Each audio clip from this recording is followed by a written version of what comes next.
One health expert from Johns Hopkins University says crowd interactions, especially those indoors, are still the biggest COVID-19 worry. Let's find out why in this Bloomberg interview. Less about density and it's more about the interactions you have. So obviously in dense places, you're more likely to come in contact with people. But I think increasingly we're finding that it's not just these casual interactions. It's really, sitting inside of a restaurant with somebody that's not inside of your family without your masks on. Really crowded indoor spaces are our biggest worry. What about crowded outdoor spaces, including 38,000 watching the Texas Rangers a few days ago?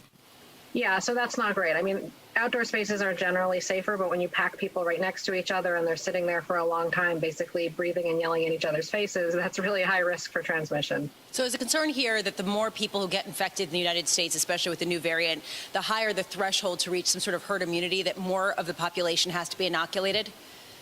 Well, the concern here is just that we have vaccines now that can prevent people from, getting sick. And so at this point, anybody who gets sick and worse, anybody who's hospitalized from this virus, I mean, it's a particular tragedy because we know now that this is a vaccine preventable illness. So we'd like people to not get sick until we can reach them with a vaccine. So that's really the urgency here.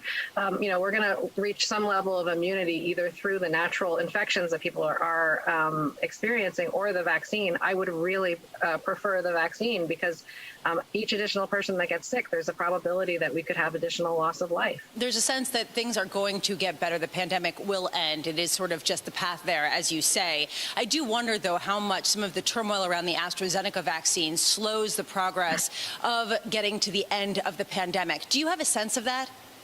Yeah, I'm really worried about that. I mean, I think here in the United States, we're in much better circumstances. We've been rolling out vaccines really quickly, and we're not dependent on AstraZeneca at this point. But other countries are wholly dependent on it. So the fact that there are, supply issues in terms of countries preventing exports, as well as, perhaps countries being not willing to use the vaccine because of some of the recent safety concerns. In my view, the safety concerns have to be balanced against the risk of infection, which at this point globally is very high.